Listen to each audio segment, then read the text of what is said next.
Okay, so once more, thank you for joining us as we are about to learn how to monetize your expertise through LinkedIn. And joining us in the front row seat this evening is one of the top 10 out of the 100 top 100 Filipinos in LinkedIn. Let's say hi and good evening to Sir Raymond Victorino. Sir Raymond, good evening. Hi, Joe Mark. Good evening. Good evening, everyone. Good morning. Good afternoon, wherever part of the world you are. And thank you for Yeah, joining us in this session. Nice to be nandito back, na Joe naman Mark. ulit tayo. How Yes, are you, yes. sir? Okay naman, we just actually recovered from COVID, no? And thank God, no? We thrived and we're okay now. So pretty much we're stable naman. How about Ayan. you? Kumusta Again, ka, Joe Mark? yep. Before that, again, we have some new people once more watching us. So to those who are not yet familiar with Sir Raymond, who are you, sir? What do you do? Oh, okay. Yun, as Joe Mark said, well, it's a blessing, no, to be part of the top 100 Filipinos on LinkedIn. So thank you to Virginia Bautista for leading that initiative. No? And Yep. aside from that, I'm also an HR practitioner. Well, I just started also doing career coaching right now, and yeah, I just continue to no, to post hopefully inspirational content that can inspire our LinkedIn community over here. And I had this news that you have a new baby. Is it right? Yes, I have a newborn. Actually, he's already 2.5 months old, and so it's actually both challenging and wonderful experience, no, to be a parent again to a newborn. So yeah, I'm a daddy again. Congratulations. Is it a B or G? It's a boy. So I already have a girl, 6-year-old daughter, and then a boy. So sabi nga nila, kota na. No? So I think, yeah, we're okay with 2 children. Yeah, yeah, yeah. Yeah. Ano daw? Curious to know daw. Where are you connected right now? Are you still with? With my former company. No, no, I'm actually, well, to be honest, I'm actively exploring right now. So I'm no longer connected with any company, but at the same time, I'm also trying to explore possibilities, no, outside the corporate world, possibly to do part time or freelance. So that's why this topic is really very interesting, no, because I'm Yep. sure a lot of our attendees have been using LinkedIn for quite some time, and then maybe they haven't really monetized, no, their expertise. Yep. And yeah, we all know that I'm familiar, of course, with Sir Raymond, and he has really a great, a wide reach. And with that reach, you can really turn that into something, right? So, joining us once more, without further ado, joining us this evening to share to us her knowledge and expertise on how to monetize your expertise is LinkedIn. Let's say hi and good evening to Miss Virginia Bautista. Hello, Hey, Miss Joe V. Mark. Good Hello, Joe Mark and evening, Raymond. V. It's great to be here again. Yes. Narinig ko si Raymond, congratulations on your baby boy. It's really challenging kapag merong newborn sa bahay. Pero sabi mo, kota na, dalawa. Ako, 5 ang anak ko. Pero tapos na. Pero Mahirap ang buhay paglaki, ngayon. paglaki nila, ang sarap naman for a parent. Yeah, that's Ayan. true. That's true. So I What's think, new now, Miss V? What's new? Anong ganap? What's new with you? Yes. what's What's Any new up? with updates? me? It's been a while. Oo nga, it's been a while. What's new? Hopefully, magkaroon ulit ng LinkedIn Local Philippines. And I'm really looking at nakitayo, kayong top 100 to really make this a community And we're Mm. planning something eh. May mga kausap ako na nasa top 100, dapat nandun din kayo. And I want to come up with something for, not for us naman, but how do we give back on a collective effort? Because I want to Yeah. make the top 100 a year-long engagement with each of us. So I actually invited, I asked Bless to invite all of those na nasa top 100 from 2018 to 2021. So imagine what we can do together. So sana maraming mangyaring mga collabs between and among all of us. Yes, Ayan. so I believe in you, V. We can make that happen, no? Of course, except for the things that are beyond our control, pero other than that, I'm sure Right. mangyayari. Yeah, yeah. And for you also, Raymond, we're extremely excited because yeah, hope we're also excited for you to possibly start your own Ito um na yan. consulting or something. So we're excited for you as well, Raymond. Maybe after this, no, because I'm sure I'm gonna learn so much from V tonight. Also our attendees.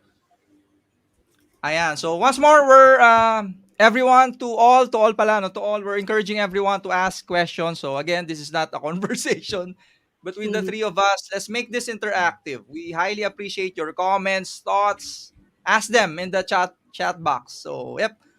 Once more, how do we begin, Miss Virginia? Do we have any I something to have share there, a short guys? presentation pero ay mas maganda pag may Q&A later. So I think this show tonight, how to monetize your expertise through LinkedIn. I heard Raymond saying something like, there are a lot of people on LinkedIn and they're getting a lot of engagement, but until now after years of being there, they haven't really monetized their expertise. Or maybe they have monetized pero parang dalawa, isa, tatlong sources of income. So tonight, our goal is, I want to give you some insights. Paano ba mag-monetize ng expertise? In two ways. One, yung sabi ni nga ni John Mark kanina while we were talking, habang natutulog ka, you earn, you get money while sleeping. It's possible. And at the same time, how do you actually leverage your expertise? How do you leverage your network and converting it into money? Because at the end of the day, if you're just on LinkedIn, you're spending a lot of time. The important thing for you to do to sustain that is to really have some parang financial caution naman. This will be helpful, I guess, sa mga, if you have a full-time job, but you're looking to hustle. Paano ba mag full-time job and gusto mo mag-hustle, paano ka ba kikita through LinkedIn without selling, ha? Without selling. And number two, if you are on a transition stage, like maybe 1 year or 2 years from now, or maybe right now you want to transition from the corporate to being an independent coach, consultant, or full-time freelancer, first thing you have in mind is that how do I make sure that I have a stream of income? Na may financial security ka. So this is for you as well. And to everyone who would like to convert their network, convert their expertise into something that people will really want to buy from you, then this is for you. I want to share my screen. Yep, please do. Yeah. So So so while V is sharing her screen, alam mo, John Mark, sometimes ang struggle ng mga tao is ano eh, parang yung question, yung answering the question of where am I really good at, no? And what mhm. expertise do I really choose, no, for me to provide services? And yeah, I'm sure there are, I guess, many instances that I guess both me and Virginia, actually mahihain din po ako sobra, no? And it like her It's not it showing. Ako din. mahihain din po, it took me around more than 5 years to parang to be pushed to do what we are currently doing. And yeah, I'm Miss Virginia and I shared that ano din eh, that uh, journey. Yeah. And alam niyo naman po, we started this out really as to make a difference, not as ano 'di ba, to help uh, to help to help others out, to be a blessing. And I guess if you if that's your mindset, your intent, it will definitely fall into place. So That's a yep. good thing to say it, John Mark, because what I'm going to share tonight is not how you can sell on LinkedIn. What I'm going to share with you is how do you make money from adding value to other people. I'm still in that aspect that actually by just adding value, building your expertise, building your reputation, you can convert that into something that will sustain you financially. But how do you do that step by step? Because again, Wow. a lot of people are on LinkedIn, but they don't know how do I monetize this. I have a lot of people who came to me na I've been doing this, I'm getting a lot of engagements, marami akong likes, marami naman akong comments, but people come to them, and when people come to them, these people want to hire them for free. That's another problem. When they come to you, and then they just want your free service. But you cannot do it. When I was starting ganun din people will come to me, I will help them. And then I realized I can't help people 24 hours because I also have to sustain my family financially, di ba? I also have to support financially. So meron akong full-time freelancing at that time. And because of my experience then that I had a six-figure freelance job tapos biglang nawala. So, anong mangyayari? What's going to happen? And I didn't even tell my husband that I was being terminated.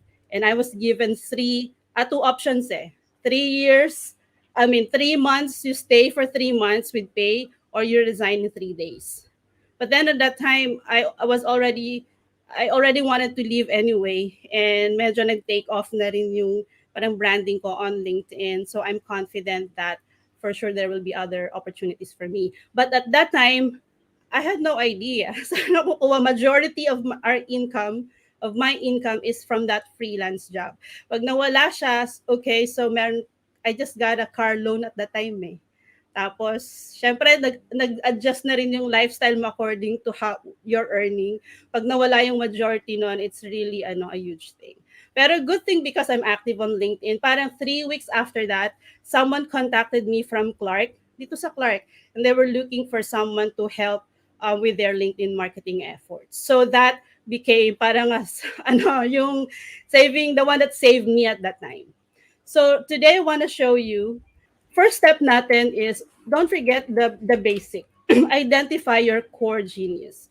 When we say core genius, um, I think I have to, where do I get them? When we say core genius, it doesn't mean just your skills. What I learned from one of the coaches I'm working with is that sometimes, di ba, we know a lot, we know how to do a lot of things. Tingin natin, I'm good at this, I'm good at this, I'm good at that. But we have to know, even if we're skilled at something, is that something that we love doing? Are we also passionate about that? For example, nung when I was in the corporate, pag uwi ko sa bahay, magaling ako maglinis ng bahay. Pero when I left the corporate building VB consulting, you no longer have time to do that. Even if I know how to do that because I've been doing that, I don't enjoy it as much as I enjoy building the business. So you also have to know what is your core genius, that thing that you're really good at, you're passionate about it, and it's aligned with your purpose. Ayun yung gusto mong gawin. Because when you're building your reputation, when you're building your brand, when you're trying to get that brand so you can monetize your expertise, it's a long game. And if you're not passionate about what you do, if it's not aligned with your core values, it's easy to give up. So don't forget that. It might need another separate webinar just to identify your core genius, because I know this is a problem for most people. Even here on LinkedIn, when you look at all the headline experiences, parang they're doing everything. Author, speaker, trainer, consultant, and everything. Just decide on one. Ako, I'm a fan of one And that leads us to number two. Find your niche. So, meron ka ng core genius. Okay, say, ako, LinkedIn consulting. But find your niche. When you say find your niche, again, this might require another webinar because, again, this is one of the challenges. But really on LinkedIn, what works is that when you have a niche.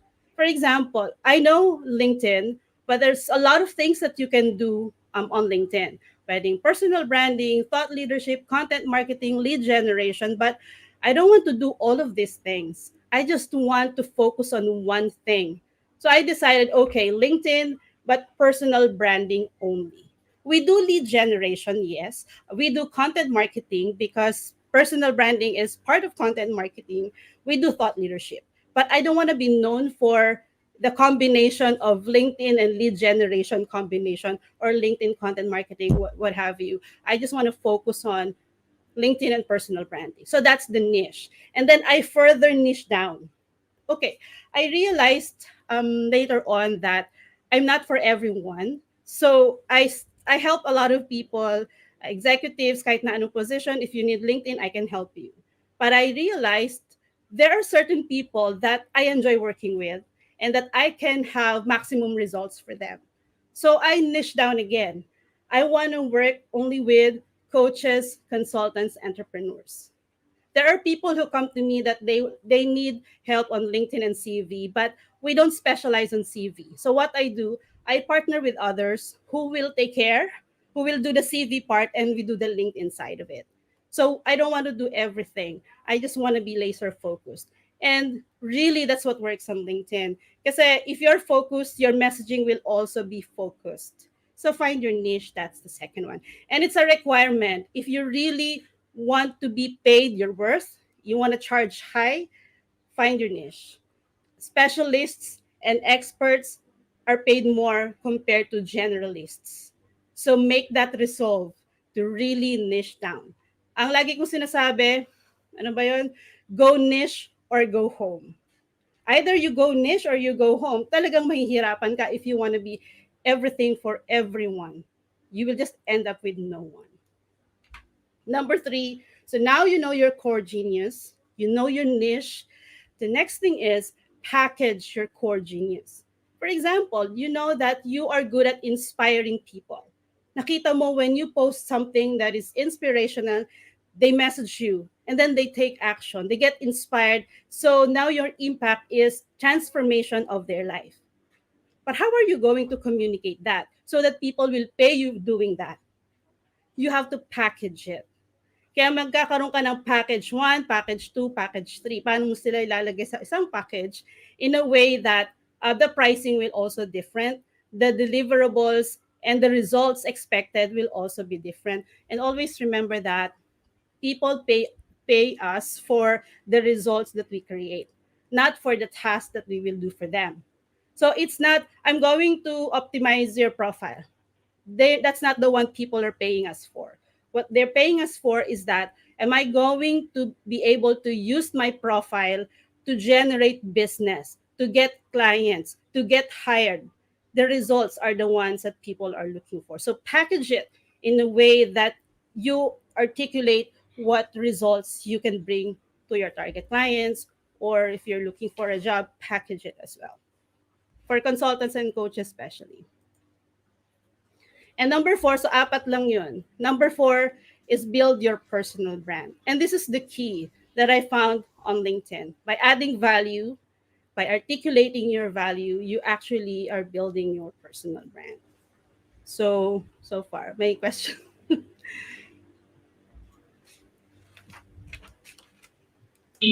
Siguro I'll just comment, no. I love what you Mhm. said about narrowing down your niche, no. Kasi I think even for coaches, no, I see a lot of coaches who are career coaches, no. I think there are opportunities there to still narrow down. What kind of career coach are you? Are you Yeah. focusing on job promotion, on job transition, no? So yeah, I think that's a really great insight. Yeah, that's also another way of narrowing down. Ang daming coaches eh. Pag nilagay mo dyan career coach, ka, ang dami nyo. But what particular problem of the client are you actually solving? That's your niche. What problem are you solving? And who are you targeting? So I meron akong guide questions for that later. So again, I think in every talk that I say this, your brand is what people say about you when you're not in the room. And especially now, most of the people that you meet, dahil sa COVID, you just meet online. And for sure, the first thing they do is to Google search your name. And you better make sure that they will like what they see on page 1. Yeah, Remember Miss that, Lee, yeah, personal brand alone, the words itself, parang it's another serious serious uh exactly. topic, Oo. 'di ba? To get into. Yeah, so this one, Jomar, our ano, today our discussion is more high level. If they don't know what personal branding is, or they don't know how to optimize their profile, yun yung basic. So once they optimize na and they understand what personal branding is, and they know their expertise, ito na yung next level.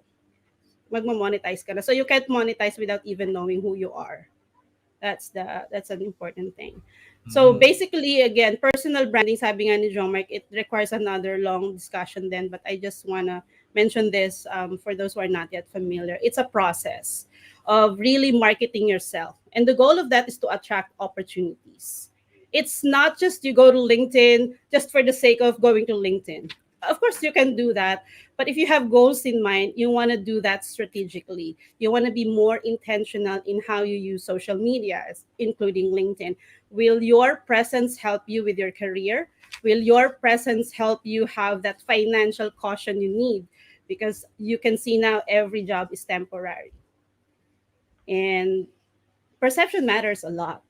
And LinkedIn is very powerful in terms of keywords. So once you know your niche, once you know your focus, choose a keyword. I always mention this: choose a keyword that you want to be found for. When you say keyword, these are the keywords your target market is typing on Google search or on LinkedIn search. In my case, it's LinkedIn and personal branding. So if you go to Google search and you type in incognito mode, you type LinkedIn expert, I usually appear on page one. And it's because of the deliberate effort through the years. It's not one day, 2 days nangyari na siya. Hindi po. Years yan. Hindi ako talaga SEO expert. The only SEO that I understand really is the SEO on LinkedIn. Pero aside from that, hindi siya talaga. So it took me years to do that. But imagine everything that you do on LinkedIn, it compounds. Yung consistency Mhm. that you do every day, you post, even if you don't see any engagement, it still compounds. Maybe not in terms of likes or comments, but in terms of getting found on Google search, because LinkedIn has high domain authority, especially when you write an article. So because Google is scrolling LinkedIn articles, when you publish an article, you feel like no one is actually reading it. But what's the return for you through the years? Your article, if it has the right keywords that you want to be found for, it will help you get discovered by people who need your services. And it happens to me many times, because when leads come to me, when prospects come to me, the first thing I ask them is, how did you find me? Many of them are finding me on Google searches. Pero nung una, hindi. Nung lately lang, after years of being consistent on LinkedIn. So it compounds. So don't focus so much on parang short-term results. Like, uy, walang, may nag-like ba, may nag-engage ba? Short-term yan. Look at the long-term results. If you were consistent, perhaps sa SEO ka babawi. It helps in building your reputation. And your reputation is the one that will help you monetize your expertise. It matters a lot. So, because perception matters, your goal, how do you stand out? Again, maraming coaches, maraming consultants, maraming HR consultants, and LinkedIn experts, marami din. But the thing is, how do you stand out? And ito yung three questions that I always share, John Mark and Raymond, to all those who want to use LinkedIn effectively and later on monetize your expertise. Before you do that, I want you to answer three questions. When you have clarity on these three questions, it will be easier for you to demonstrate who you are and to attract people who will be interested in your services. So number one, so if you have a note, I have a notebook. So write down the three questions. Maybe we're not going to ask the audience now, but if they have some notes there, they can write the questions and then they can answer this later. First question: what do you want to be known for? Personal branding is all about positioning. You position yourself in the minds of your target audience. How do you want them to perceive you? What do you want to be known for? Answer that question in your mind. If you can't answer that completely, parang ano bang marami ako nakakausap when I ask them this question, biglang silence. Because they Yeah. haven't thought of it. Di ba, no? Same here, Miss V. I am confused up to now as well. Been years because Mm. I am as you know, I am engaged on a lot of Yan activities. kasi, It oo. confuses me up to now. Yan. How I about Kailangan you, think it's Raymond? ma-review yan. I think it's the same question with ano, how do you want to be remembered, di ba? Yeah. So medyo extreme siya, di ba? When you die, how do Yeah, you yeah. want to be remembered? But it's very But important yeah. because when you just go to LinkedIn, engage ka lang ng engage, like ka ng like, post ka ng post, for sure you're posting in random. Kasi you don't know what you wanna be known for eh. So kung ano lang naisip, uy, gusto ko to, post ko nga to. Uy, may ginawa ko, post ko nga to. But if you want results, you want to be strategic. Every post you do, every post you share should help contribute to what you want to be known for. So, basic to talagang kailangan pag-isipan and you really have to take some time to think about it. If you find yourself, sabi mo nga, John Mark, if you find yourself doing a lot of things, medyo nakakapagod, di ba? Ganun din ako kasi dati. You get tired and at the end of the day, are these things helping me achieve my goals? What is your number one goal? What do you want to be known for? Question number two, who do you want to help? Again, I will always say this. You're not for everyone. You cannot help everyone. If you think you can, then it's really wrong. Like you cannot help all 810 million on LinkedIn. So decide if you are a coach, if you are a consultant, who is the best person that you can help. And when I say that, it means who can you give the best results. Just like in my case, along the way, I learned that the best ones that really benefit from our services are those are coaches, independent coaches, consultants, those who need to generate the revenue for themselves and later on scale when they're in the executive, yung mga leaders sa executive, I used to work with them pero hindi siya yung best result that I can create. So I decided ito lang, these are the people that I want to help. Number three question, what problems do you solve? If you're not solving any problem, you cannot sell anything. And that is so true. So you have to know, okay, I want to be known for like this, whatever it is. And these are the people that I want to help. The next question is, what is their main problem?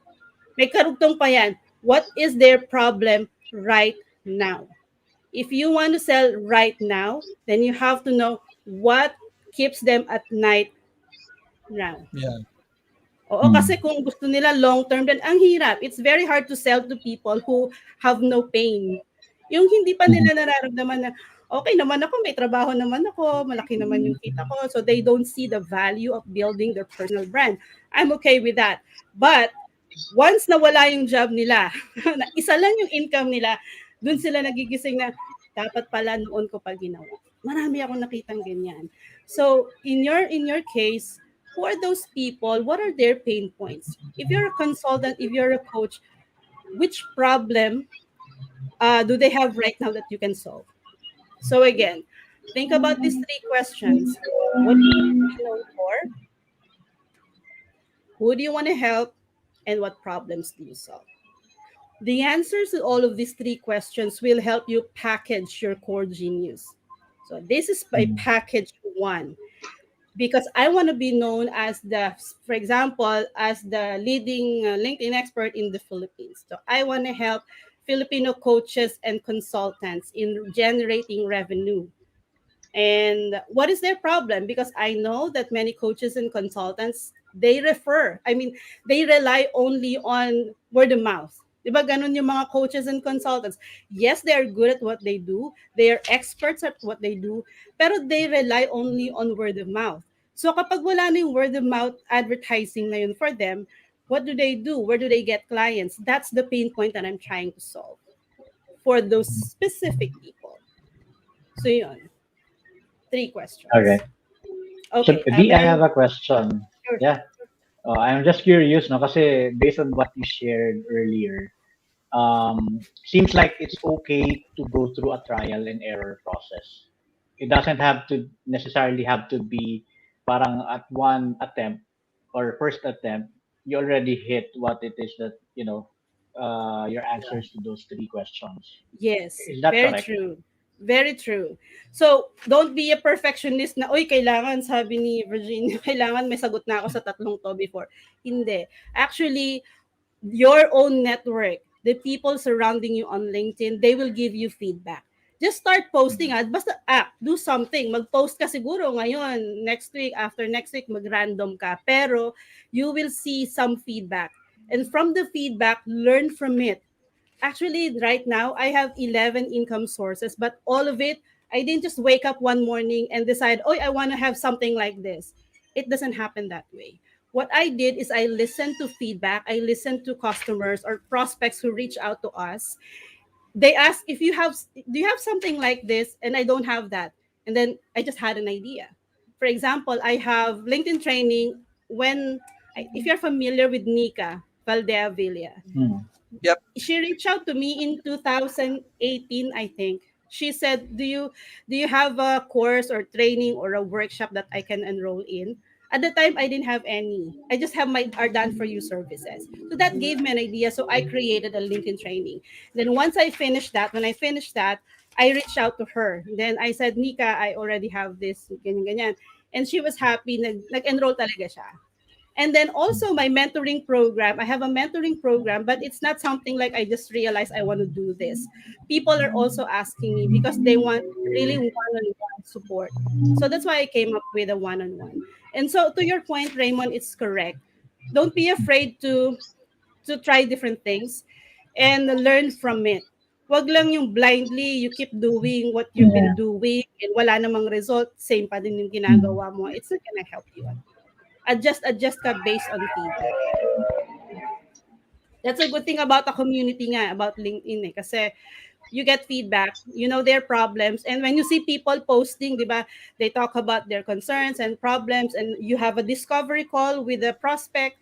From the discovery call, you will also discover what else you Mm. can do. Di ba? Dun sa discovery call, because during discovery call, you ask a lot of questions because you want to know itong what problems do you solve. Ano ba yung problema niya? So you want to solve that. Sorry. So sa discovery call, you will learn a lot and adjust from Yeah. there.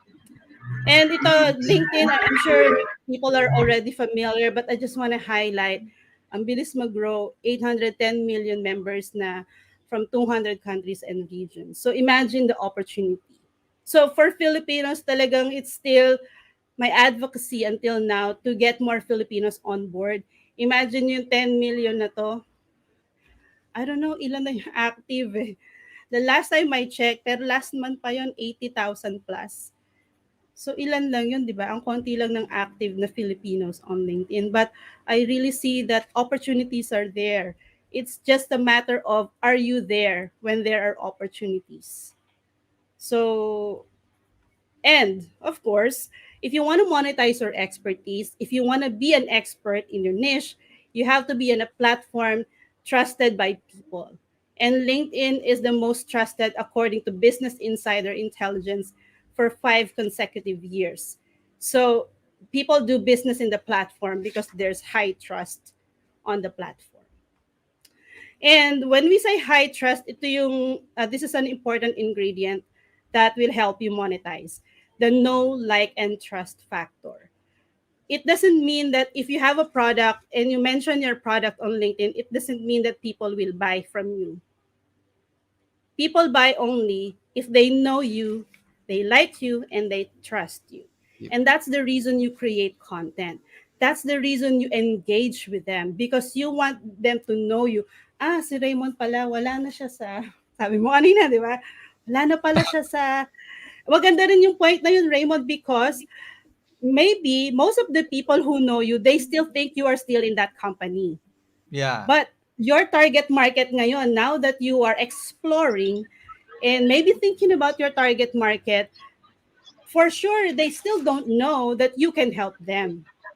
Baka they think you're still in the company doing this and that. So they have to know exactly what you're doing now. And then Yeah. the reason we engage, we build relationship, they have to like you. And you have to like them also. 'Di ba dapat ganun? They like you, you like them. They trust you, you trust them. Unless you have this no like and trust factor, it's very hard to sell. So Yeah. hindi lang kung may book ako tapos bebenta ko na sa LinkedIn. Some people will come to me, I have a book, I have an online course, I have this and that. How do I get people to buy? Tapos may quote, may ano na sila, may I want like 50 sales in 1 week, may ganyan na sila. When I look at their LinkedIn profile, nothing. I tell them it's very clear. People will not buy from you. Maybe you're popular in real life. And maybe the people you know in real life, they probably are not on LinkedIn. So I tell them that's not how it works on LinkedIn. You have to invest your time and they have to trust you. Parang ganito. For example, if someone reaches out to you and that person is selling a book on how to grow your business from 0 to 10 billion in 30 days, sabi niya. And then you look at his LinkedIn profile, parang matutulungan ba ako nito? Can this person really help me grow my business from 0 to 10 billion in 30 days? We all ask that question when people reach out to us, diba? The first thing we do, we look at their profile. And if the profile is not something that we can trust, even if we're not questioning the person, we're just questioning what we see. Because as I mentioned, perception is everything. Even if you're really good at what you do, but if you reach out on LinkedIn with nothing on your profile, expect what people will think about you. This perception matters. In fact, even if the other one parang not as good as you, but that person's profile is really optimized, others will prefer that. Pero mas magaling ka. So it means that if you don't optimize your profile, you also deprive those market that need help your expertise. 'Di ba? Parang isipin mo, look at that in that perspective. If you do not articulate exactly your expertise, it's like depriving other people of, getting to know you and, Yeah. working with you, working with the best. Because you're the best in the industry, pero you were not able to articulate it. So napupunta sila dun sa mga second class. Pero Mm. maganda yung profile, optimized. So think of it that way. It's really not about us at the end of the day. If you know Mm. you're really good, you want the right person to find you. And for that person to find you, articulate what you're good at. So, meron akong konting tips on how to build your credibility through LinkedIn. These are all tactical na. So, tactical if you have pen or you're recording or something, these are the things that you can immediately apply to your profile. 5 lang to, but these are very important. Number one, as I always say, clearly articulate what you do. Wag niyong gawing hodgepodge yung headline niyo na ang dami-dami. Ano ba to? Remember in neuroscience, when we see a lot of things, di ba? Wala na. People don't want to make that decision anymore. And there are so many options when they see a lot of things. It's like a threat to the brain na ang labo. Ano bang ginagawa nito? The clearer, the better. So yung keywords nyo, limit to one or two. Ako, I'm a fan of one. Kung may two ka, make sure that two keywords are related to each other. Like you're doing A with B or you're doing B through A. Pero if they're two, pero they're totally different, you're a financial advisor and then you're also a LinkedIn consultant. So, ano yun? So, tingnan mo. Focus on one. Make that resolve to focus on one. It doesn't mean that that one thing will be you the rest of your life. It just means that you have to have a strategy. For example, if you're transitioning hindi naman ikaw to Raymond, pero naisip from corporate to independent consulting or coaching in the next 2 years. For example, may full-time pa and you're transitioning in the next 2 years. You already have to decide in 3 months, 6 months, how do I position myself? Make it really clear. Number two, connect with your target market. Again, this is so cliche na. And this is the good thing about LinkedIn. You don't post and just hope that you're targeting will see it. It's it's that you can control who to add to your network, who to connect with.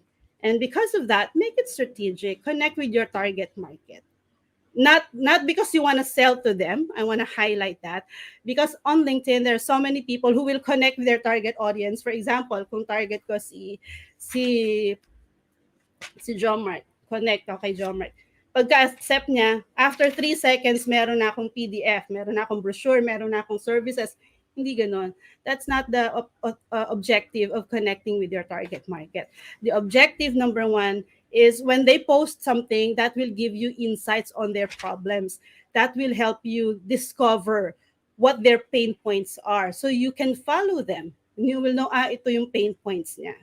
And number two, build relationship. You can build relationship and add value to that person. It doesn't mean that it will bring you business right now. Maybe in the next 2 to 3 years or 6 months, you never know. But the important thing is that if you share content consistently, then when that person needs your help, you appear on their feeds. It happens to me many times. Sa una, they don't see the value. But according to HubSpot, it takes parang 7 times of exposure to you and your services to what you do before a person makes that decision to contact you. Because Mm. as you know, people do their own research, di ba? Lahat naman tayo, we know, pag may pain points tayo na kailangan ko pa ng another income, magsisearch ka, how to monetize your, ganyan, magsisearch yung tao. And when they search to find solution to their problem, you want to make sure that they will see your profile on Google search, on LinkedIn search. So connect with your target market. Number three, if you want people to buy from you, show your expertise. So it goes to posting. Ano ba yung ipopost ko? Go back to the 3 questions. What do you want to be known for? Who do you want to help? And what problem do you solve? Okay, so who do I target? What problems do they have? What are their pain points? Talk about it. Your own content, your own voice.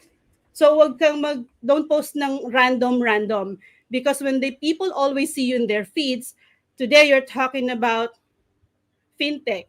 Next day you're talking about something else and then third day something else. You're confusing people.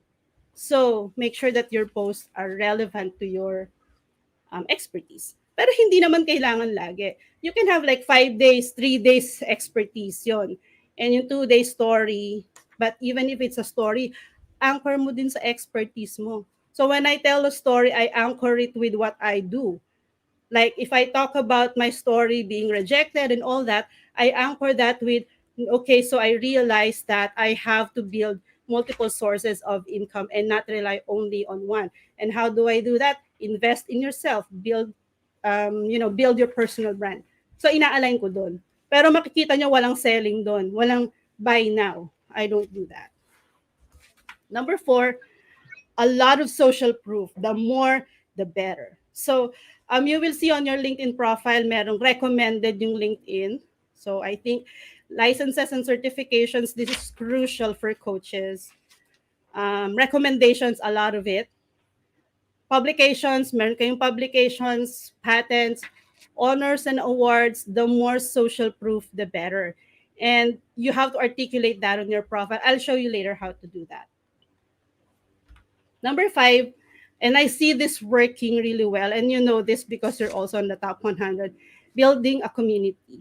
The good thing about building a community is that you know that there are people in your community na hindi sila, ano yon, sometimes people who react to your post, these are random people eh. They will react once, pero after that, wala na sila. But the people that you build in your community, these are the people who stick with you. They don't have to be your target market, but they are the ones who will help spread your ideas. And that helps a lot. Ako kasi I don't connect with my target market. I don't know if it's good or bad, but we do that for our clients. Pero personally, I don't do outreach. Hindi ako nag-outreach, hindi ako nagko-connect. Busy ako nag-build ng community eh. Pero we're growing. We're Yeah. thriving. Because I know, because ang values ko kasi when you give, it goes back 100-fold in ways you can never imagine. So I operate on that. I'm coming from that aspect and perspective eh. And it's working. So what I did naman, so merong top 100, um, nung una, hindi siya ganong community feeling eh. Pero recently, ang dami collabs na nangyayari. And because it's like we're in one group, if we feel like, we really have to leverage each other's strengths and how can we help and how can we help more people, ganyan.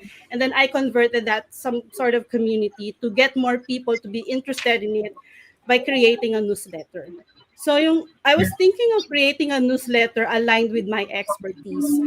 Pero just last November, I thought maybe I could create a newsletter targeted sa top 100.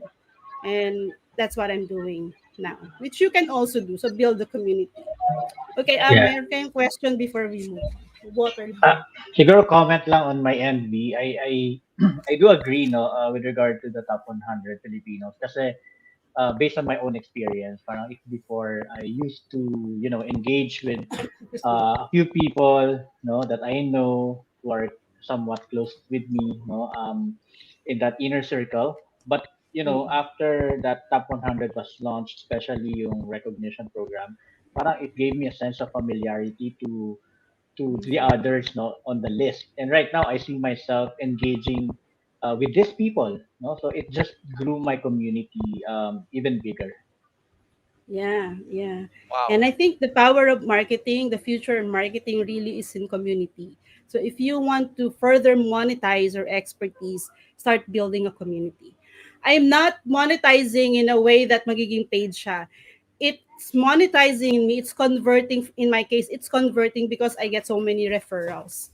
Sa mga not only from the people who are in the top 100 but with the people who know them because the top 100 may mga network kayo eh. So when we engage in each other's posts, what happens that we expose each other to our own network. And it's a huge thing on LinkedIn. So I think the really idea is even if you want to monetize, don't think about monetizing. Think about doing it organically by adding value. Okay, two things lang yan. You want to monetize, two things lang. Always remember, you have to have the expertise. It's not the expertise that you just took one course and you're already an expert. And that is why, experts get a bad rap because there are people who will just take one course. After 2.5, 3 hours of course, they become an expert. But then it doesn't mean naman that you should have 10 years of experience to become an expert. Because being an expert can also be relative and subjective. You don't have to be an expert and be better than everyone else. You just have to be chapters away from your target audience. So if this is your target audience, so for example, Philippines, you know that there are 10 million and yet only 80,000 are active. So it means they're not yet familiar with LinkedIn. And so with them, compared with them, maybe I already know a lot compared with them. So maybe I could be an expert. So hindi naman kailangan na 10 years mo nang ginagawa for you to be an expert. But at the same time, it's not like taking one course and then become an expert at that. You have to show a lot of social proof. You have to make sure that you can back it up with data. When you say that you're a LinkedIn expert, how long have you been doing this, for example? Ako kasi, more than 5 years and every day, 365 days a week. And managing hundreds of profiles, optimizing hundreds of profiles, yung experience na yun, doing the same thing every day. And that's the power also of, focusing on one thing. Because I'm a fan of one. I don't do a lot of things.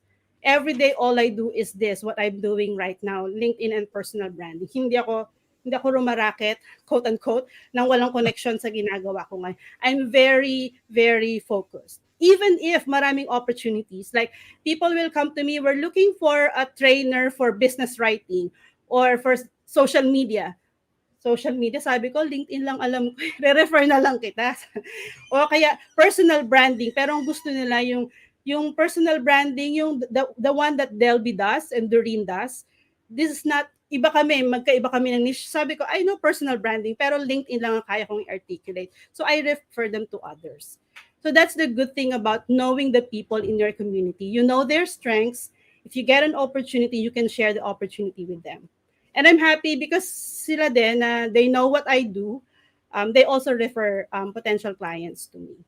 So just because you get an opportunity to do something, if it's not within your expertise, don't be tempted to do it, because you might as well spend your time honing your expertise rather than doing something else. So yung mga training na business writing, leadership training, sabi ko, wala mo nakalagay na leadership expert sa ano ko, sa profile ko. Pero I have a lot of connections na coaches and leadership trainers. I can refer you. So ganun, be expert at what you do. Huwag mo kunin lahat. Those, if it's not for you, it's not for you. Give it to others. And Yeah. what happens is that they will give back to you. Even you don't Yeah. expect, ha? Parang, oy, bibigay ko to Raymond, bigyan mo din ako. Hindi ganun. But Ay, don't think, wag mo sabihin na lahat ng opportunities sa'yo. It's just that, stay on your lane. mm, It's important to yeah. stay in your lane. Wag mong lahat gagawin mo, magiging generalist ka na naman. Ito na nga, nag-expertise ka na mm, nga eh. People have tendency to do that because they will yeah. earn money from here. Sige, gagawin ko nga to, once lang naman eh. So, Yeah. di ba? It can It's be so very tempting eh. tempting. Yeah. Yes, especially if you are desperate about, maybe monetizing your presence in LinkedIn, di ba? So I think yung sabi mo nga, Bino, we focus on the long term, not just on the short term. And of course, yung three questions that you just answered totally. Yeah, very important. Awesome. So ako sobrang John Mark, what do you think? Yeah, both me and Raymond are in the front seat, so we're learning a lot. Yes, I invited some very true. people, ayaw nyo ah. This is the benefit pag when I sometimes invite people, you get to be on the front seat of someone who's ano, 'di ba? Talking so much good stuff. Yeah, alam mo, John Mark, while D was actually discussing nga deep inside, I was feeling this ouch. Parang feeling ko tinatamaan ako sa na-mention ni B. So, it's an eye-opener. Pero ako for you parang what I felt naman is parang good thing na balay mo. I'm sure there are people waiting for you to be available. It just so happened, sasabihin pa lang nila after na itong live stream natin. So, that's what I think for you eh. So, good thing this happened, di ba? Yes, Yeah. definitely. So be an expert. And the first thing is, if you have this imposter syndrome na hindi naman ako expert, get rid of that thought. Ikaw lang ang magiging ano mo eh. Don't make yourself, hold yourself back. And remove those thoughts, self-limiting beliefs. Again, it's another session probably with a coach. But I meet a lot of people when you say expert, parang hindi naman ako expert. Then, you start being an expert. Learn, apply, and learn from it. Make some tweaks and all that. Be an expert on that. Number two, credibility. So again, you want to monetize, be known in your niche. Be the expert. Be the go-to person. Number two, be credible. Even if you look like an expert, but you're not credible, because when you work with people, they don't like the results. Because I know a lot of people, maliit lang yung industry, they have a lot of promises, and then they are not really able to deliver on those promises. The moment you start working with your clients, the moment you get hired, now the credibility game starts. You have to be credible not only on your profile but in real life as well. When you work with people, you have to establish credibility. Again, without being an expert, being seen as an expert on LinkedIn, and without that credibility, it's very hard to sell. So don't go to LinkedIn, then you have a book, then you sell the book. That's not how it works. Okay, this is a list of active revenue sources. There are at least two types of revenue sources. One is called active revenue sources, the other one is passive. When it's active, you are using your time to earn from that. When it's passive, you earn even if you're sleeping. I think that's the easiest way to explain it. But these are some of the active. Ay, sorry. These are some of the active revenue sources that I have here. So speaking. So imagine being on LinkedIn and getting people to invite you to speak. That will help in building your reputation. But of course, if yung profile that I show kanina, if there's nothing on your profile, don't expect them to invite you to speak. No? And if you don't know your expertise, how will they invite you? Like if you're a hodgepodge person, lahat ikaw na ang ginagawa mo na, people will get confused. How will people invite you? Remember that usually when we get invited to speak, because they see what our expertise is. So for example, I don't have to market myself as a speaker. I market myself as a LinkedIn and personal brand strategist. But the moment people need help in LinkedIn and personal brand strategy, they come to me and invite me to speak without me telling them, hey, I'm also a speaker. So I see that if it's not your main source of revenue, you don't really have to add that to your headline and all that, because that's quite generic. If you want to add speaker on your headline, you have to also include your expertise, because people invite you to speak for your expertise. So highlight your expertise. And active din yung corporate workshops. Active siya kasi you have to spend time to earn from that. Merong corporate, exclusive, meron din public workshops. You can create your own public workshops, parang create an event and then put a price tag and then you earn from it. Live webinar. Here in the Philippines, most people, maybe sa experience nyo din, if they come to you, they expect you to speak for free. Pero pag corporate na, pag gano'n, halimbawa corporate, sometimes they still expect you to speak for free. Sa akin, okay lang to speak for free. Number one, I speak for free if number one, I have a relationship with that person. Because I know, align kami. Number two, I speak for free if it's also free. But there are some people that who will invite you. They will not pay you, but you will see that they have registration. Alam mo yun, people are paying to join the event, but they're not paying you. So you have to be, you have to think about it. Should you say yes or should you say no? But it's an active revenue source. Pero for most people, na experience ko in the Philippines, like the moment you tell them your rate, they will not even reply to your email. If you experience that, na when they reach out to you, they expect you to give everything for free.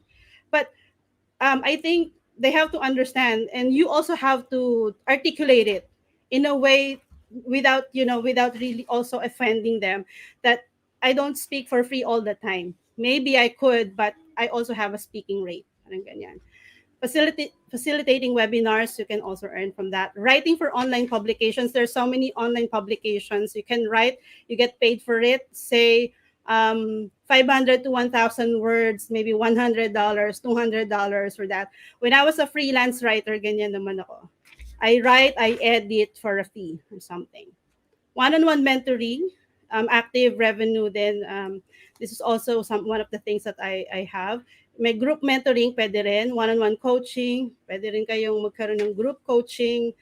There's a difference in the pricing. There's a difference in the results. There's a difference in the expectations. So whether it's one-on-one or group coaching, definitely your one-on-one is your signature program, and that costs a lot more. The fact that people will have direct interaction with you, you will help them personally, iba yung price non compared sa group kayo. So project-based consulting, I also have this project-based consulting. So you can have that, or time-based consulting. So okay, I'll do consulting with you, business consulting or whatever consulting based on time. But ako, I'm a believer that you should not exchange your time for a fee, because I was a freelancer for many years. I started freelancing na meron pa Yeah. akong time tracker. Alam mo yun na ang hirap buuin ng time na you get paid per time. I realized, don't do that. So if some of our listeners are freelancers, find a way so that you get out of that thing that you get paid per hour. Even as a coach, as much as possible, not per hour. Package your service. By doing the same thing, you can get more. Yeah. I want to share something. No, I sorry. Tama. Don't rely on that. Mm. Uh, you are paid per hour. So, kanina we're discussing initially with Miss V, it has to be something in addition na you're sleeping and then you get to earn while sleeping. Yan ang Yeah, goal I natin agree. I agree. ngayon. I agree, Don B, because we're talking about monetizing your expertise, diba? And when you say expertise, you've worked hard for it, diba, for several years. And Yeah. like what you said, you're being paid for the results, because even if you work on those hours and you don't deliver results, then it's useless for the client. Yeah. And even if it's just 1 hour of speaking, galing yun sa 10 years of experience mo eh. And 10 years of experience is not 5,000 pesos. Hindi ganon. So, let me share with you an example. I worked with a coach before. This coach, um, I saw him charging like 10,000 per hour and sometimes 5,000 pesos per hour. And so we talked about pricing because one of the things we do, actually we help them with pricing and expanding their market. And we talked about pricing, and I actually encourage her to package her services, because what we've noticed is that people will reach out, and then when you tell them your price, in her experience, she mentioned the price, and then the one who reached out said, oh, bakit si 5,000 lang per hour niya. So I Ah, yeah. saw this person I worked with, ginawa niyang 5,000. Sabi ko, ba't ka pumayag na 5,000 and all? So that day, we started to talk about pricing. So I shared with her what I learned through the years. Stop trading your hours for a fee. Don't do that. Package your service. So nag-package siya. Galing siya mag-package eh. So package A, B, C. So yung dating 90,000 that she's getting for hourly based coaching, she was able to come up with a package like 300, 600, and 900,000. She was afraid to say that price at the beginning kasi alam mo yun, yung comfort zone natin nandito lang eh. And when we start charging high, but I mentioned to her, you're building your brand, you're investing in yourself, you're taking a lot of courses for you to improve. So mag-aano siya, yun yung starting point at that time. And then she was very happy because it was not very difficult to sell the packages. So she said, I did not do anything differently. I did not add to what I do. It's the same thing that I do. It's just that I package them. So for doing the same thing for your clients, if you just package your services, you can get 10x of what you're getting right now. But of course, you have to also build your reputation, build your expertise, and invest in yourself. Malaki yung difference ng time at saka sa expertise. So, I'm all for value-based pricing eh.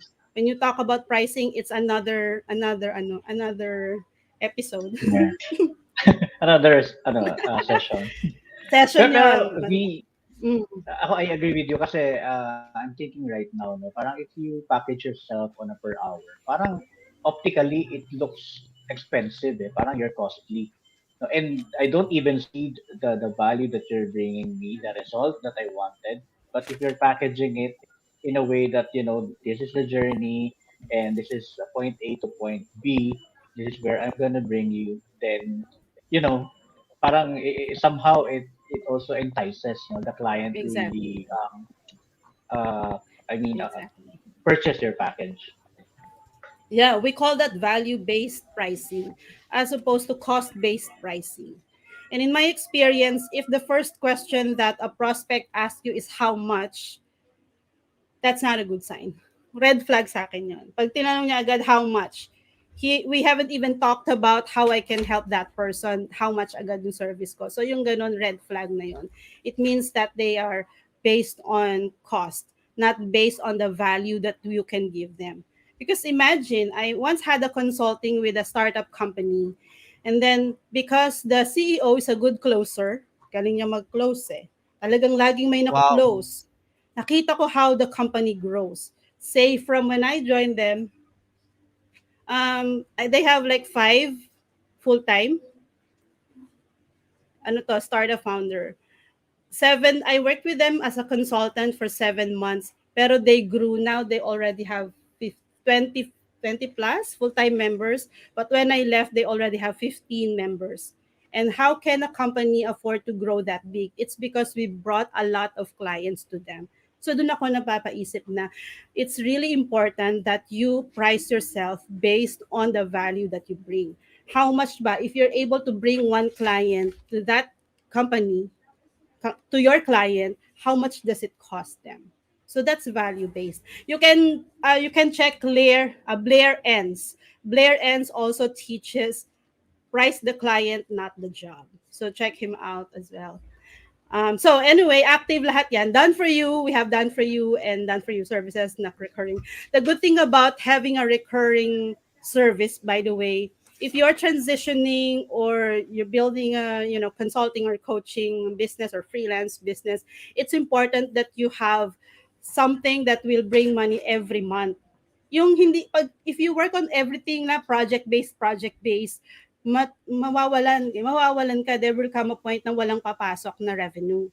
So it's important to have something that you get revenue every month consistently. So meron kaming recurring na done for you services. So even if I do so many things, meron akong speaking, meron akong consulting, but I'm sure that the team will get their salaries on time, yung expenses namin, overhead, because we have recurring. It pays the bills and much more than that. Pero yung mga other revenue sources, extra na lang yun. Hindi kami nagre-rely sa project-project lang. Especially pag may team ka, hindi ka pwedeng pa-project-project lang unless sobrang na siguro. Yeah.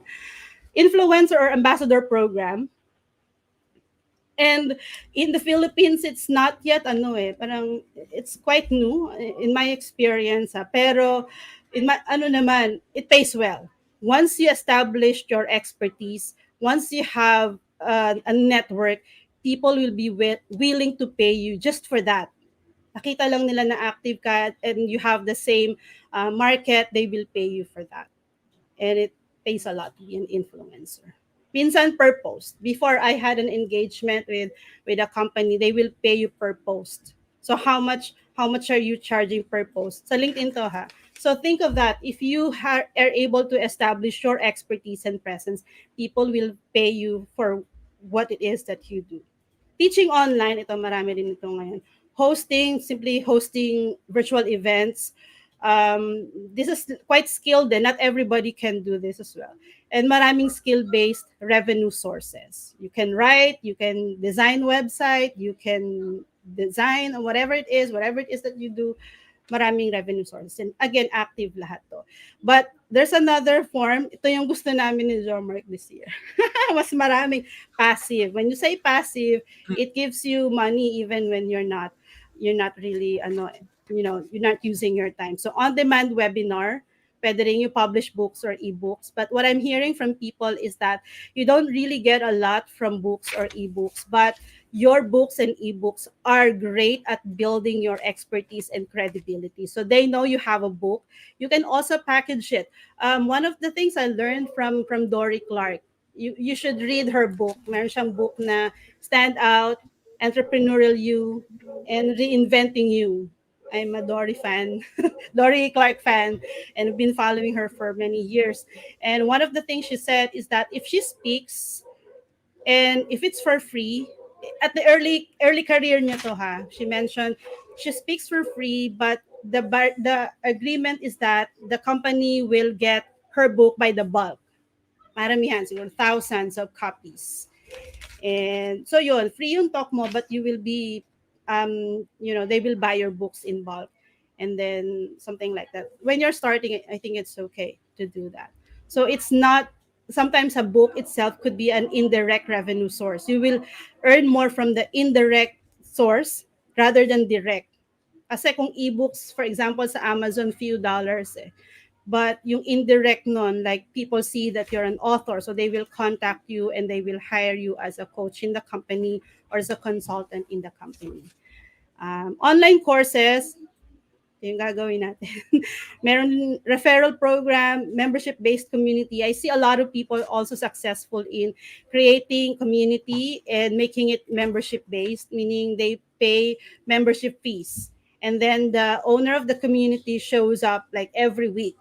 Every week siya mag-show up to add value, to answer questions in a Q&A, and helping really people in the community. So that's membership based. But the good thing about membership based is that you can actually upsell these people. So if you have higher tier products, some of them could upgrade to that. They can become, VIP client from your membership community.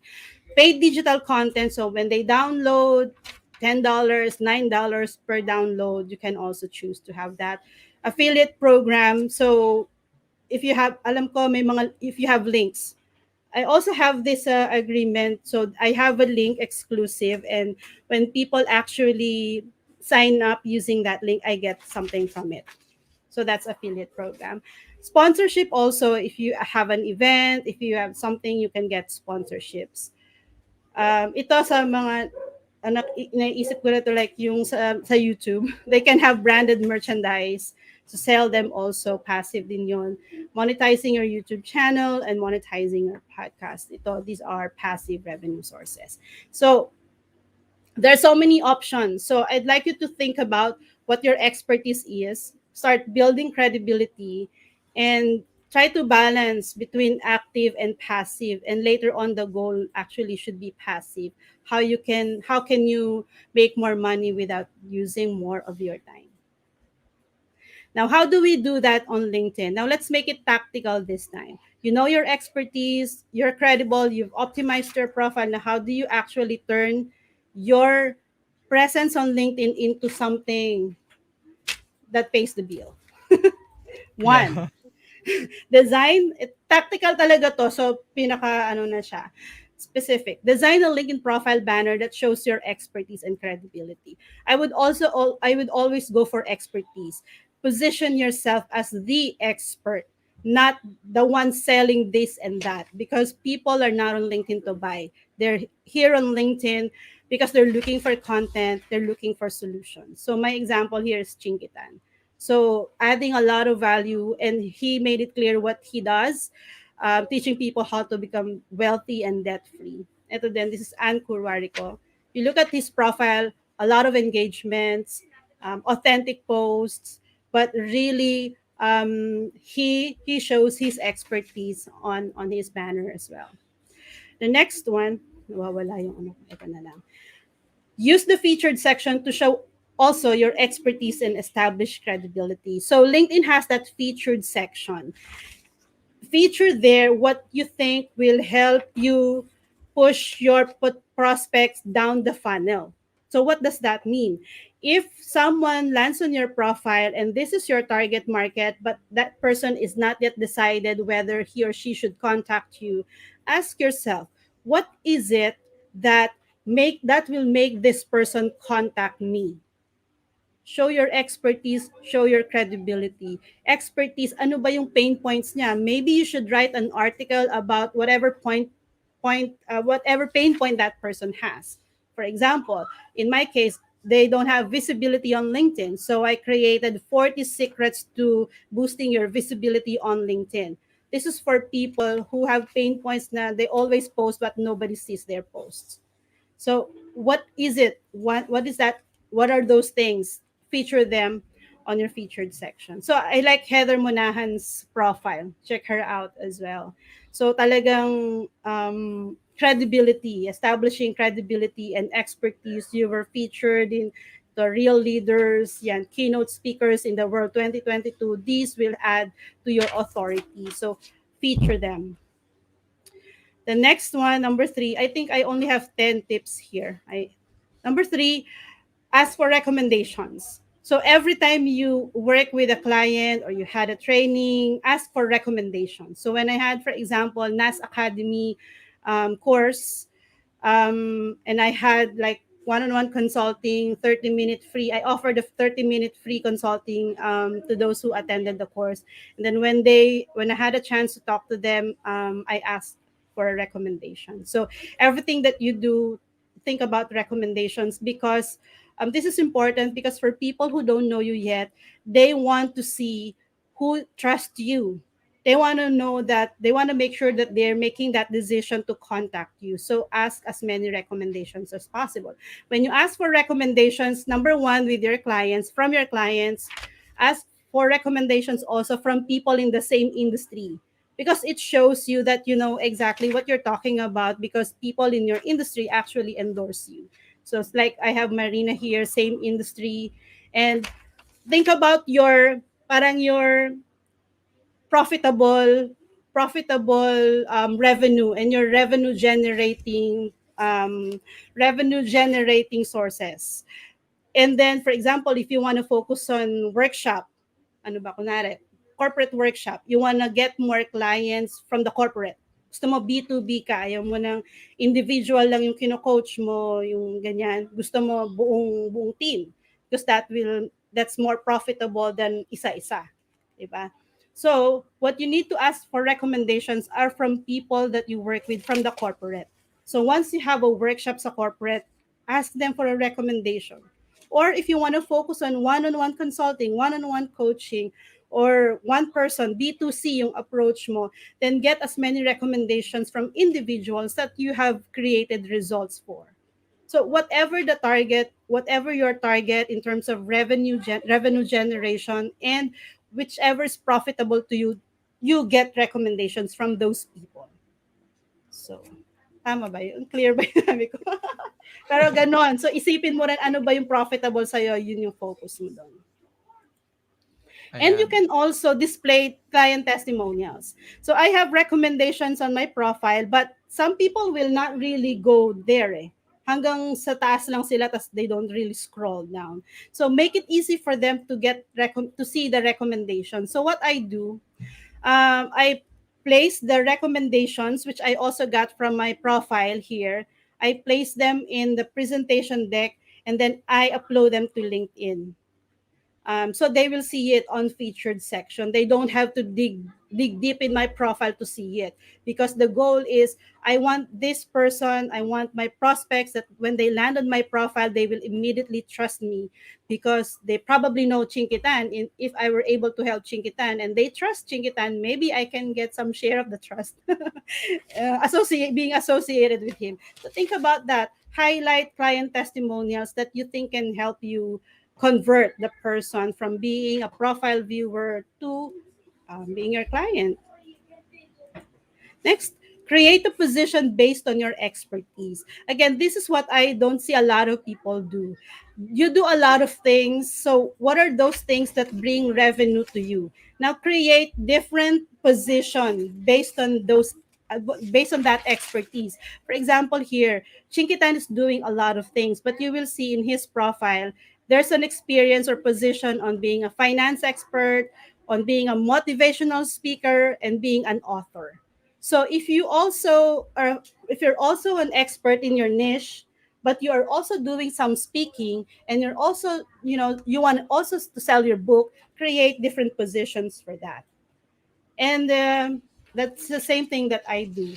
I have different services. I put on top the ones that I want to be known for, always on top. And then the others that also bring revenue to us, I create a position for that, like being a trainer. I'm not positioning myself as a trainer or speaker in my profile, but when they visit my profile, they know I can also speak, I can also train, I can also do workshop. Or I can help them create their content strategy, because I'm also a LinkedIn content strategist. But in my headline, I don't, place everything in my headline, because I want to focus on two things. So there. John Mark, what do you think? And Raymond. Yeah, we're learning a lot actually. Oo, to those who are listening, you thought it was ano 'no, initially 'no, a marketing ano lang 'no. This is actually a masterclass happening right now. Yes, yes, And agree. So, kasi thank you wanna so make much, sure Mas, for takeaway bringing it. talaga. Gusto ko Yeah, talaga merong immediately you can apply, because I think that's how we also make a difference eh. May matandaan lang silang isa or dalawa dito that can help them really be in that mode na they're thinking about how do I monetize without selling. You can do Yeah, that without selling. All of these things that I'm teaching you, I didn't say buy now. I didn't tell you to say buy yeah. now. Walang ganon, di ba? But you're positioning yourself as an expert, because that's the way for you to get people to buy from you. And these are all from experiences, because as I always mention nga, all our leads, inbound lahat. Wala kaming outbound. We don't do ads. We don't do that. Ang marketing lang namin is my profile. There's nothing else. But you don't see Wow. me saying buy now. You don't see Yeah, me do that, 'di ba? don't hard sell. Yeah, yeah. hindi, wala talagang hard sell. That's Mm. true. But then also give yourself, parang you also have to recognize if you're doing a lot of things, you want people to also see what else you're doing without you, without you confusing them. So I think this is a good Mm. way to do that. Sa position ilagay nyo siya. You're also an influencer, put it there. You're also whatever it is, put it there on your profile, even if you have a full-time job. I know people are like that. They have a full time job, but what makes the difference is what they do before 8 a.m. and what they do after 5 p.m. After 5 p.m. What they do before 8 and after 5 is what makes them become an expert in their Mm. field. And so when they decide to to jump out of the corporate, they won't be afraid because they have already established their presence. So invest Wow. in yourself, but position yourself. No, don't be the same person na yung prices mo is so low, because again your pricing is also a branding strategy. Yeah. If you have events, revenue generating events, whatever, create a LinkedIn events page. Ayan, yesterday I attended Curly's workshop, webinar, and ito I use this as an example. The good thing about this, when people join, those Jamark who are not familiar, no, of course you already know this, but to those who are not familiar, when you create a LinkedIn event page, it gives you an opportunity to engage with the attendees. So, for example, right now, if there are 496 who join the events page, we can actually message them like, hey, if you were not able to watch um, the webinar, here's the link to the recording. You can still watch it when you're available, and you start building relationship with them because there's an interest. Maybe they really want to learn about how to monetize. It just happened that they're busy right now or they're doing something Mm. else, but there's an interest. So kailangan take that interest up a notch, take that to another level, engage with Yeah. them, build relationship. They may not be a client right now, but you never know. They will refer you because they know that you know how to do this, or when they're ready, they will reach out to you. Miss Marami akong B. ganon na 2 years later, biglang nagpaparamdam. Yeah. Yes. So I guess I have to make an announcement then, no, to Yes. our future sharers like you. This is what I typically say to them, no. Wag po kayong don't be afraid na aattend sa atin konti lang because one of the lessons that we've learned because of this pandemic, people mostly prefers watching Recording. On the live demand. stream after the recorded version. That's why Mm. uh, we were discussing earlier, Miss Virginia, na gusto ko nung mas concise, i-edit pa 'to. Kasi yun siyempre mas maganda i-deliver yung product na straight to the point to our audiences. So, don't be afraid na konti man 'yan, pero as what Miss Virginia mentioned, 'di ba, we can contact them, we can send them. I can send them all things related to Miss Virginia, giving her more exposure. Same with Sir Raymond. So, Yeah, and Mm-mm. besides Mark, these materials actually stay permanently here. yeah, So, di ba? gold na 'yan. Who knows? That's gold. One day, di ba? One day. One day they'll find it out. Yeah. Yeah, yeah. That one day is when they feel the pain, because people don't act until there's pain. So when they feel, I have to reach out to a career coach because I'm no longer happy, but I don't know what to do. So yun sila may isip, how can a career coach help me? And when they start searching, you should be there. So meron kang keywords and you show your expertise and all that. Also build audience interest through LinkedIn campaigns. So again, if you're selling a book, you have a course, you don't just, hey, buy now. It doesn't work. You have to build audience interest. Meaning, if you're launching a book, for example, in June, January pa lang you're starting to build interest. You build interest with people by, this is just an example. For example, for my mentoring program, you don't sell the program. Hey, I have a mentoring program, but you sell the results. What will they get out of it? So if they're transitioning, what will they get out of it? Why should they enroll and all that? Highlight the benefits, show testimonials, address objections, because you need to have an idea what will be the objection. Maybe the price, it could be too high for them, or maybe the time commitment. If it's a 12-week program, maybe they don't have 12 weeks and all that. Address them, and then continue to share insights about some of the topics that you will probably discuss. Share case studies and tell stories relevant to your products or services. So it's not selling. So you need to have marketing plan for pre-event, whatever it is that you're launching during and after. So it's Mm. about building Building audience up. interest. Oo.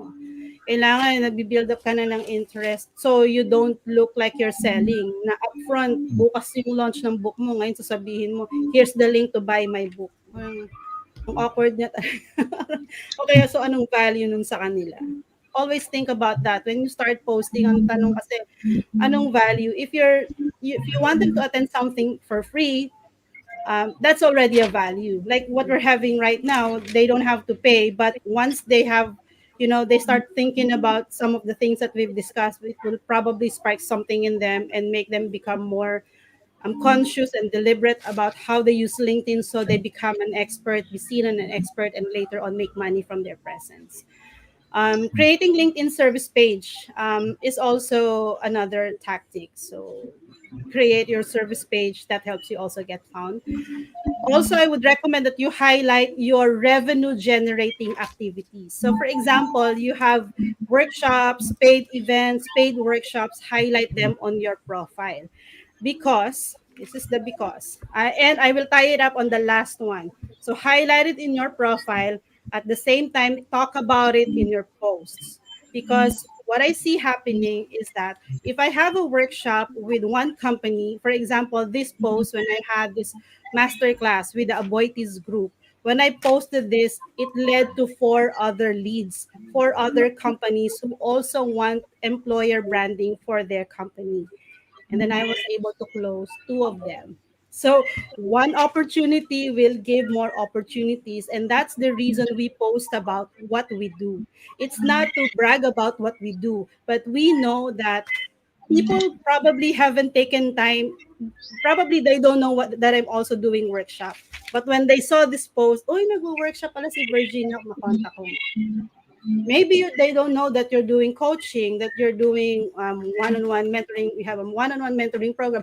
Talk about it here. When I launch on my mentoring program, I talk about it, but make it personal. It's not like buy me, that buy my course, buy my program, buy now. Hindi siya ganun. But make it personal, turn it into a story, or make sure that it adds value to others. And siguro end na to, last na to, final thoughts. Three things lang. Always remember, building your credibility is a long game. Not one day, not one week, maybe not one month, and it has to be consistent. Number two, pricing is part of your branding. So be strategic with your pricing as well. Research what the market offers and really think about if there are like offers that come to you. Really think about if it's worth your time working with that person and working on that project. So pricing, do you want to be the cheapest? If you're in the industry, if you are building your expertise and your credibility and your price is very low, that will also be a reflection of you. When I started, I remember 2018, I can count in my head, I had three clients who told me your price is very low for the value that you give. So doon ako, nung unang nagsabi sa akin noon, he's from Australia.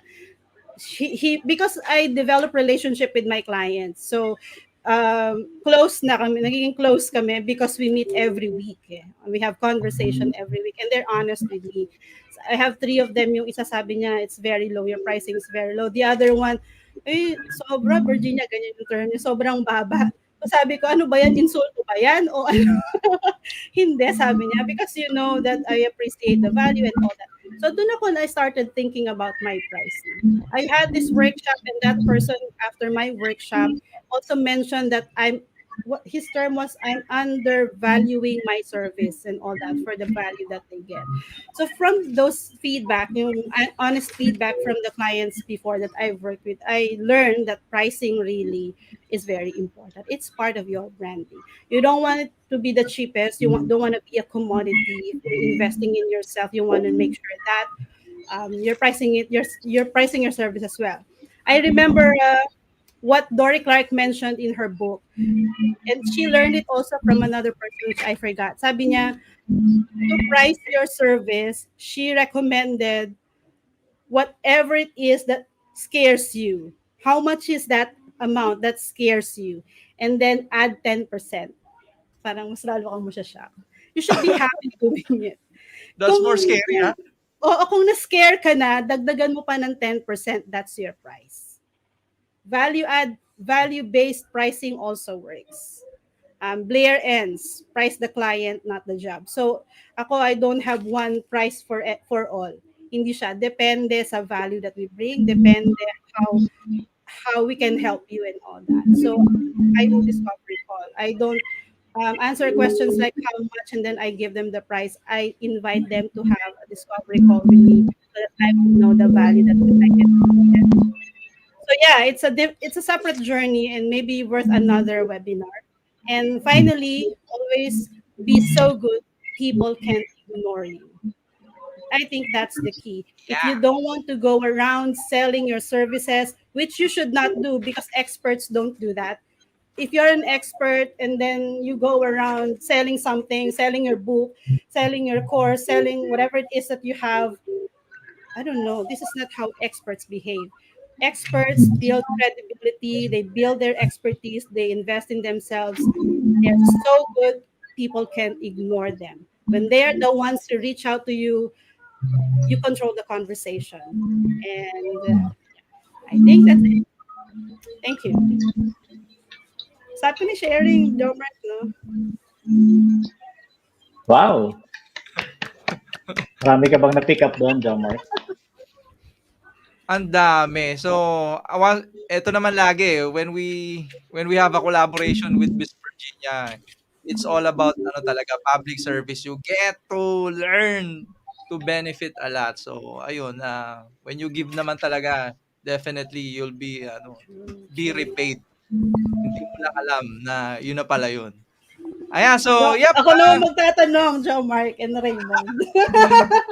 Pwede Ayan ba na, ayan na. magtanong? So, what's that one key takeaway that you'll take with you that you think they can be helpful to others also? Hmm. Sige, I can go first, John Mark, if you're still thinking. Ako, my one key takeaway, no, parang monetizing your expertise in LinkedIn, parang it's like love and relationship. You stick to Mm. one so that you will stick to the heart. So in LinkedIn, you stick to one expertise so that you will stick to the mind. Ako yun yung one Yun, key takeaway. long enough for it to stick with their minds, di ba? Yes. Pagpapalit-palit, yun. Malilimutan ka na bigla. Thank you, Raymond. Joe Mark, what about, how about Ah, you? ako parang three keywords naman ang nag-ano sa akin. So, you mentioned about community. Ayan, very, very powerful. Community is hindi yan about sales, it's a community about a family. Like the Lincoln Local Top 100 is a family helping each other out.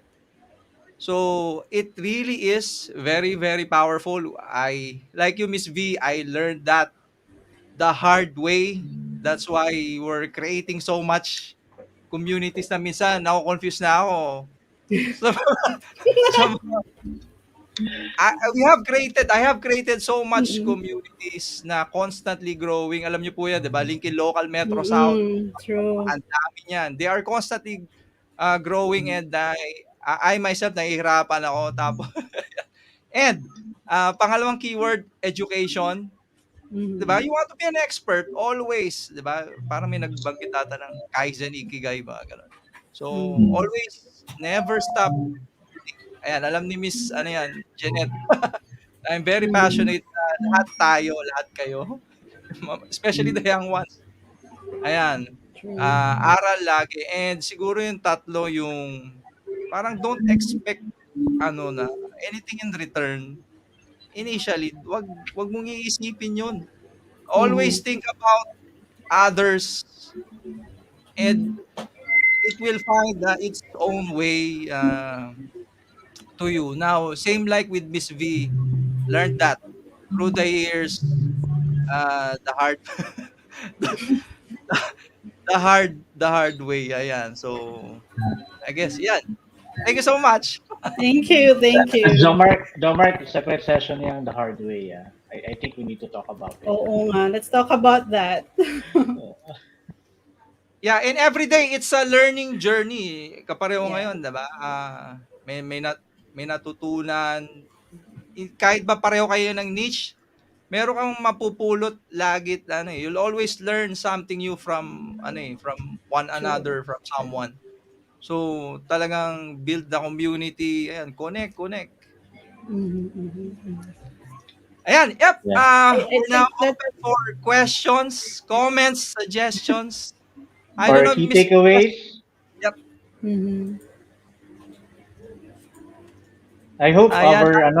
our attendees were taking down notes, pero I saw kanina si Humaira, I think. Humaira was actually sharing her notes sa comment Oo, section, I ayan. think in YouTube.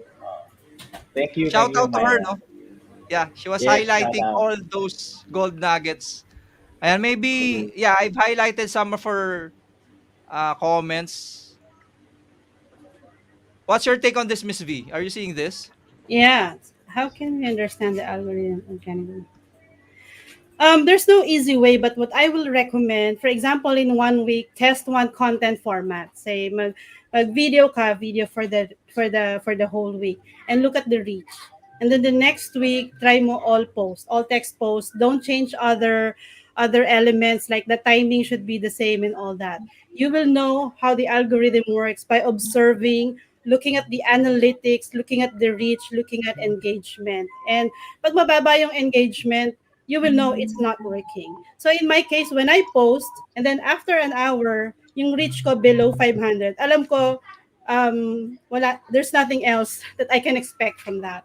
But if I post something and I get engagement within the hour, um, I still get I got a lot of engagement and reach. So I know it's 500 below. It's already 1 hour. I can probably just post another one after 4 or 5 hours. So experiment, explore, before you actually make a decision whether this is working for you or whether it's not working for you. And you should know your audience. Do they like visuals? Are they more on images? Do they like videos? Do they like all text? Because we have different clients, and the content format that works for each of them, for each of their audience, is different. Yung isa, all text is working, isa, videos are working, so you really have to experiment. And it's your profile, you can easily experiment and explore. But yun nga, same time, don't change other elements, just the content format, and you will see which one is working and which is not. Yeah. B, can I have a follow-up question on that? Yeah, sure. What I just noticed that it seems like there are specific topics. I don't know if LinkedIn is able to read the topic that you're talking about. No? Even if, for example, you're telling a story or you're doing a short text post, seems like there are specific topics that attract so much engagement right away. I don't know if it's something that LinkedIn algorithm can actually spot. It has a role. Definitely, it has a role on the feeds. For example, if you see, di ba merong see more? If people click on see more, that's already being counted, because LinkedIn has what it calls the dwell time, the amount of time that a person looks at your post, and the amount of time they look at your post after clicking see more. So that's engagement. But what I also noticed, you will see if it's inspirational and it's applicable to all. I mean, regardless of your seniority at work, regardless of your position, of your job, if it's like a universal thing, you're talking about gratitude, you're talking about love, you're talking about these things, Mm. it gets a lot of engagement. But when you start talking about something niche, Like yung kay Jomark, very niche siya on the tech side. You can expect that there will be less engagement. But again, the algorithm has a lot to do with it as well. So you should Yeah. also explore, going back to the first question, explore which one works for you. And once you find that, do more of that and do less of what doesn't work.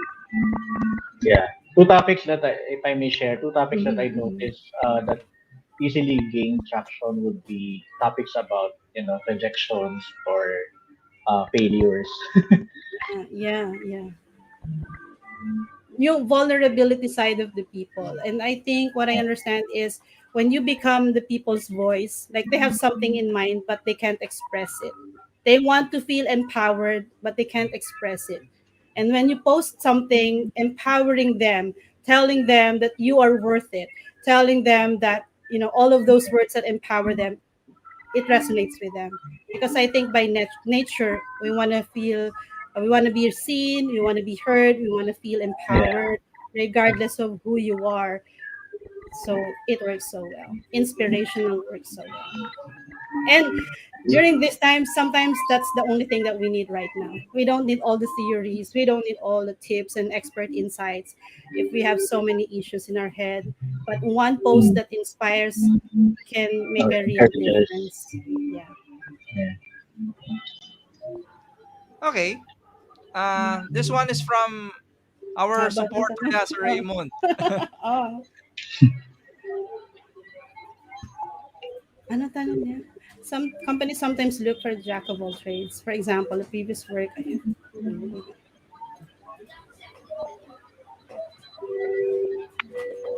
companies, corporations may look for this because I wonder how specialized.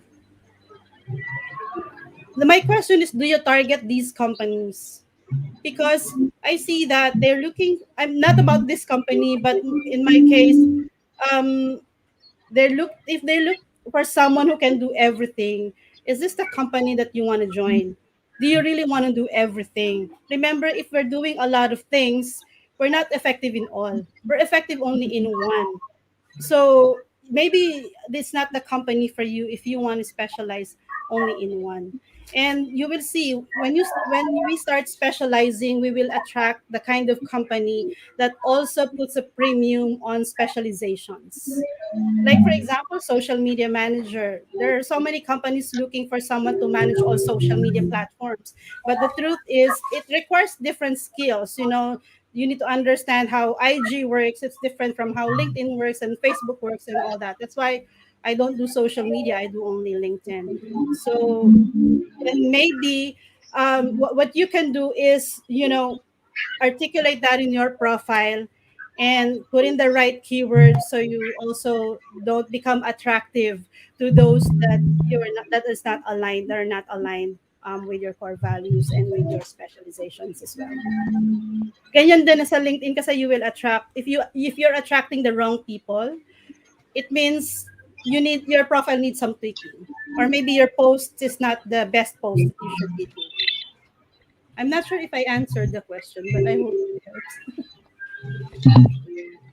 So, if ever, is it okay, for example, you've been known in LinkedIn already, you've established your credibility, your brand, and then later on, you wish to scale your business. For example, you want to venture into other related, um, maybe branches of what you're doing.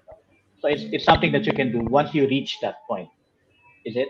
Very easy. Very easy. Once you get known, all you have to do is to rebrand. It's much easier than starting from zero because people already know you. Now, all you have to do is to tweak your messaging. So stop talking about the old things. Start talking about your goal. I call LinkedIn profile optimization a forward-looking activity.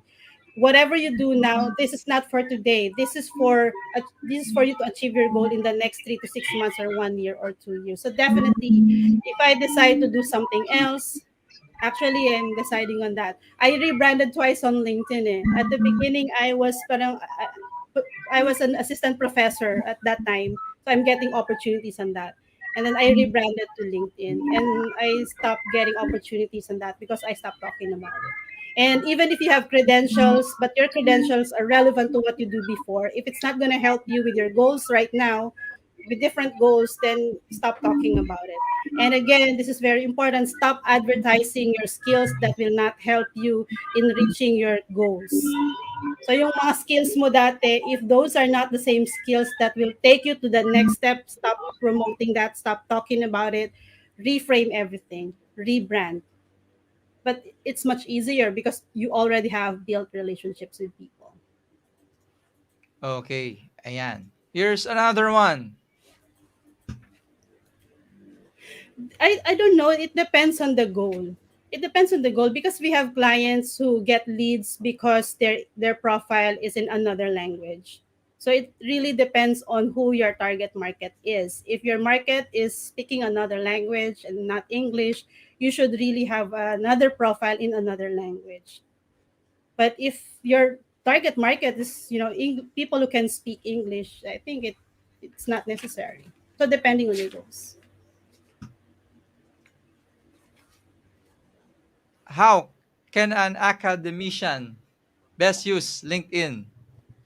When I was in the academe, the most one of the most important things I got is to have a collaboration with a professor from the one of the universities in California. When you're in the academe, it's very important to have international publication. So when I got that opportunity to have an international publication. So I have publications in international journals, but I don't promote myself with that credential because it's not helpful right now. But when I was in the academe, of course, you whatever your expertise is. So for example, you're a communication professor. Talk about communication, talk about industry in the higher education. So really stay in the lane as well and choose an expertise, be so good at that, be the resource person that people will reach out to. Not much difference from whether you're a marketer or an entrepreneur. It's just selecting your expertise, articulating that, and being good at that so people can't ignore you. Ayan, so Umar asks for profile and provide feedback. Yes, please do connect with us. No Yeah. problem. If page, please connect with Sir Raymond Victorino. Of course, don't forget. Miss V as well. Of course. I'm currently pasting down the links to their profiles. Miss V, you have a YouTube channel din, di ba? I Wag forgot. mo na ipakita, hindi ako na YouTube. So, LinkedIn lang ako, I'm a fan of one. LinkedIn so if you only. can Oo. bring in, Hindi, wala, I don't have. Meron. They're usually unlisted. Work in progress. yeah. Yeah. There. For those who are interested to get a certificate of event participation, of course, one requirement is you have to be Miss V's subscriber. So let's help her out. She did not ask for any fee. What is just giving a subscribe, hitting the Subscribe. subscribe Uh, button? What is that, diba? Guys, come on, diba? May ano ako, I wanna invite them, John Mark. We're Yep. having LinkedIn Local Philippines on Feb 19. So I'm inviting coaches and consultants to talk about psychological safety at work. How do we create team psychological safety at work? So we have as panelists, we have Peter Brace, a Peter psychological safety. Brace. Curly de Guzman, career coach, will help us understand the value of psychological safety in an environment in a workplace. Coach Anda will be there as well. And we have Tony Talosig of Great Place to Work. So I really invited Wow. them because I know that in this time of pandemic, people are working from home. People want to understand how do we actually encourage more people to speak up, especially in a remote Yeah. setup.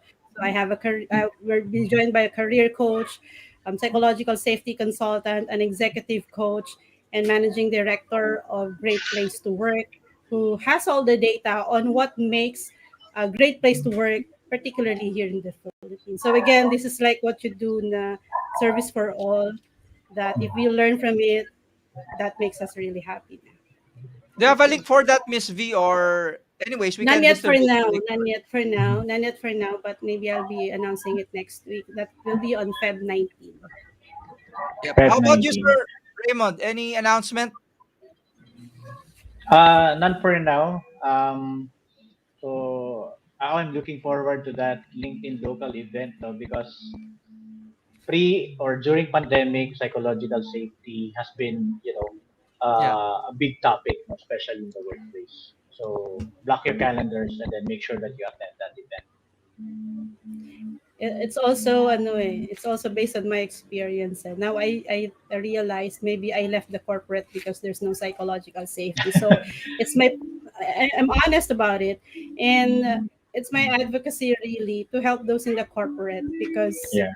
we know in the Philippines there's like power distance. You can't speak up to your boss, to your managers, because you're afraid it might be taken against you. And I want to see corporate. I'm not in the corporate, but I want to see the corporate, having more people who feel psychologically safe talking to their managers and leaders. So I invited all of these experts to help us better understand paano ba ma-achieve yung psych safety in the remote setup in the workplace. Yeah. And yeah, please check Miss Virginia's NAS Daily. Where can I find that? Course.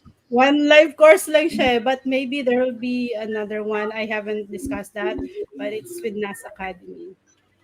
Marami pang darating na announcement, pero surprise. Yeah. Marami pang collaborations and coming up. Yep. Yep. Showing you the link. Uh, Posting down the link. Yeah, please do check out her course in NAS Academy. Awesome. Thank you for mentioning this. Ayan. So, yep.